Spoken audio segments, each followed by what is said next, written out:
Hey, what's up, y'all? I think about 80% ish done with Silent Hill F. I'm around like 10 hours, I want to say. So I wanted to quickly get out some thoughts on the game. This isn't like an in-depth review. I can't commentate on the story in any way, obviously, because I haven't finished the story. But I think 10 hours is plenty to have formed an opinion overall on the game itself. So that's what I'm going to do here. If you want a quick grade, it's going to be a B plus. I think the game is a B plus. I think it's a solid horror game. We'll break it down real quick though. I'm going to touch on design, story we're going to leave out because I haven't finished the game. But from what I have seen and the amount that I've been able to comprehend, I think this story is cool. There's a big focus on abusive men and women who suffer from the decisions of some bad boys out there. In terms of design, let me bring up my notes here. I have my notes jotted down. Turn this music down a little bit. It's a little bit distracting. Okay. The overall design of the game is really cool. The only other Silent Hill game I've played, and this is big context, right? If you're looking for a hardcore Silent Hill veteran's perspective on this game, I'm not the guy. The only other Silent Hill I've played was the Part 2 remake, which came out like last year, or maybe that was this year, beginning of this year, maybe. I forget. But I did beat that game. Silent Hill F, it literally just feels like you took Silent Hill 2 and just like moved it into a different setting. Or it's like, here's the Japanese culture reskin of Silent Hill 2. It kind of feels like that. I think that the atmosphere is really well done. I love the design of the world. It is reminiscent of like something like Resident Evil Village, where you have this town that is like your hub, and it's this big claustrophobic winding labyrinth of a town. It's very spooky. Some really effective use of volumetric fog and lighting. And then as you progress through the game, you kind of unlock these little, the wheels of the spokes of the wheel, if you will, where you have little branching areas that come off of the town. Places like there's a rice field section that's kind of neat. There's a school. There's some forest. There's like a mountainous section. So I like that gameplay loop of like returning to a familiar environment, the town, but now there's like new wrinkles to it. There's new areas to check out and explore. I think that's effective and kind of a fun gameplay loop. I think in terms of like the set piece, the actual levels, things like Hineko's house, the school, the forest and the mountains, and then you have like Shu's house, that bit. And then the dark shrine segments of the game, which is like the dream world where your character kind of goes into this like subconscious world where it's a little bit more abstract. You feel like you're in like the upside down almost. None of the set pieces are terribly like, none of them like wowed me in terms of like, oh, this level is so cool. Like even something like the school, which feels like such a bread and butter, like Silent Hill or survival horror set piece level, felt kind of like underbaked. It just felt quick and a little unsatisfying to like progress through that environment. I think that Hineko's house, which is like one of the sections I just finished in the game, is probably the most interesting in terms of what they're trying to do. And you can't help but notice the inspiration from PT, where you have kind of like this environment that every time you go through a particular door, you're now in like a different state of that environment where things change a little bit. And yeah, there's this whole like idea of like viewing different versions of this house. So I thought that was cool. Probably the most interesting of the set pieces that I've played through. The Dark Shrine stuff is okay because the environments there are much more abstract and much more intentionally confusing on like trying to figure out how to navigate these winding corridors. They're okay. They're not my favorite environments to explore though.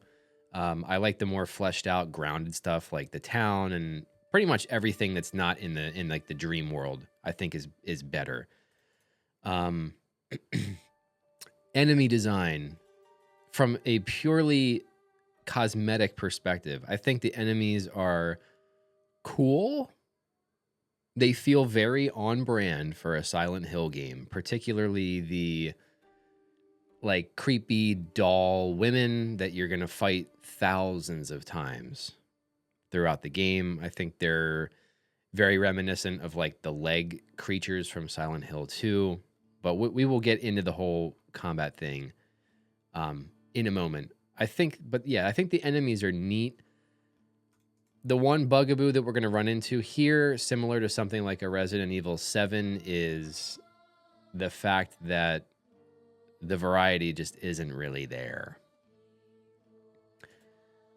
The combat itself, I like the directive decision to focus exclusively, and again, I have not completely beaten the game, but from what I have played, it is only melee fighting.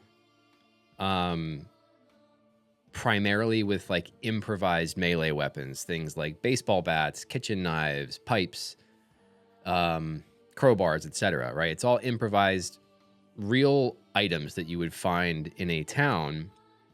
I think that decision to exclusively lean into that helps. It helps with immersion, and it helps to make the character feel more grounded in reality because we're playing as a teenage girl.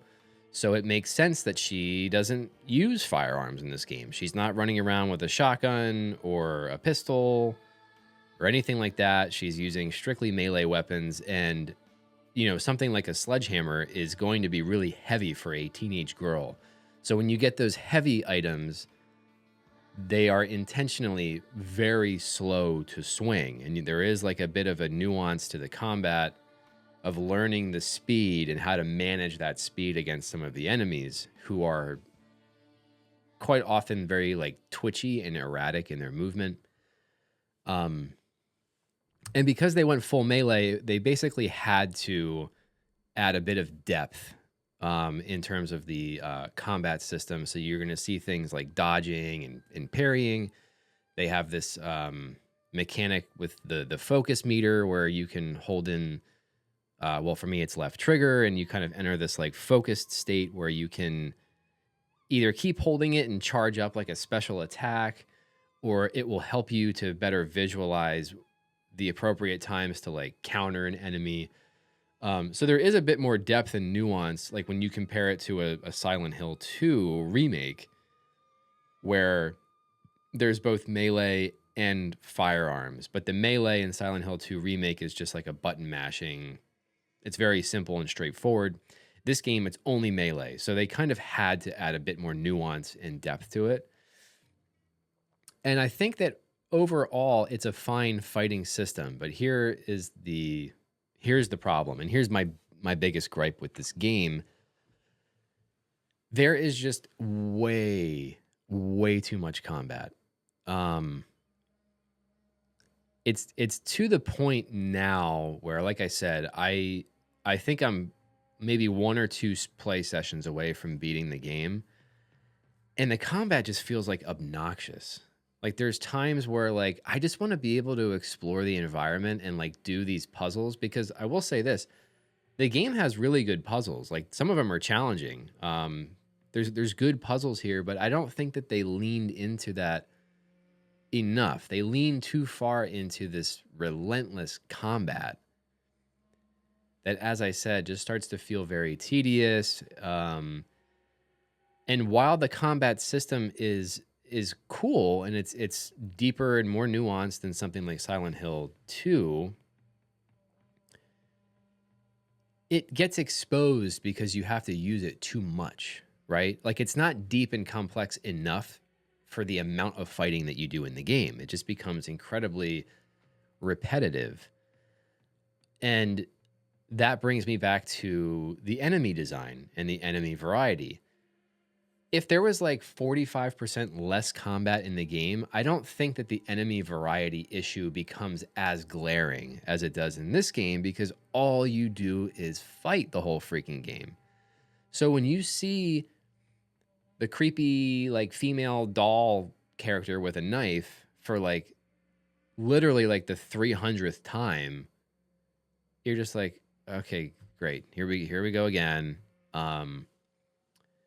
Not to mention, if you just like invest all your money, or there is a bit of like a leveling system in this game where you can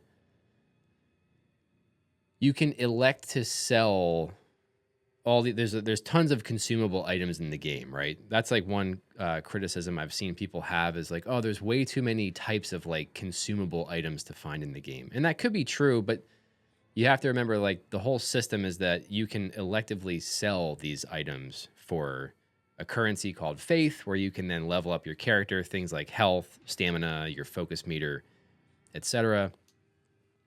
If you just put all your points in stamina, you can basically just button mash and kill everything in the game, essentially. Now, I'm not playing on hard mode, so maybe that changes things, but it's yeah, you just get bored of like hitting R1 against these female like doll things. And the biggest issue that this brings to a horror game, I'm going to compare this to something like a Resident Evil 7. The first time you encounter a molded, the main enemy of Resident Evil 7, it's very effective in that it like comes out of the dark corner of a tiny claustrophobic room, and your character at that point in the game is extremely limited in terms of their offensive output. So it's very tense and frightening, this enemy. But by the time you get through the whole game and you're through the boat section, and then you get in the salt mines where you're just kitted out with an arsenal of weapons and you're just mowing down wave after wave of these molded enemies, they become boring and tedious and annoying. It takes away from the horror. Like Silent Hill F is hampering its ability to be a frightening game by just throwing too many of these enemies out into the wild. Like the first couple you encounter like were freaky, and there's some really effective jump scares in the early goings of the game, especially when we get out into that like farming field section. There's these like scarecrow enemies, which are basically just a reskin of the main doll type thing. But they have this cool mechanic where they will move closer to you when you're not looking at them. So you hear them, and then you turn around and it's closer. Really effective and really cool. They needed more of that kind of nuanced enemy design, where it was more focused on like a specific kind of situation and encounter versus just like filling hallways with generic enemies over and over and over. But that's my biggest issue with this game. There's just too much fighting to the point where it hampers the horror elements of the game, because you just see these things too often and they just become a slog. It just becomes a bit of a bore. And that's why I give it a B. It's still a B because I think, or maybe even like a B plus, because Silent Hill F is still a really cool horror game. It's a really good horror game. If you're a Silent Hill fan or Resident Evil, or you just like survival-y horror games, I think you'll enjoy the game. It is by no means bad. It's just, for me, from what I've seen, it's got one glaring issue, and that's just too much combat. And that was like my issue with like Alan Wake 2. I just thought, like, let the game breathe, man. Like let the player have these moments where you're just exploring and you got cool puzzles and you can kind of dial up the ambient horror. And for example, early on in Silent Hill F, when you're exploring the town, there is a building that you find where you can climb in through an upper window. And it's like I I think, a doctor's office building. But it uses really effective, freaky atmospheric tension and horror while you're in there. And I'm like, these are the moments that your players are going to remember, right? No one's going to remember fighting the 45th scarecrow enemy in, the middle school or something like that. Like, that's all just throwaway BS. Like, I feel like these modern horror games, they just throw enemies in here to pad the runtime of a game. Like, if this game had 40% less fighting, the game would be much shorter, which is fine.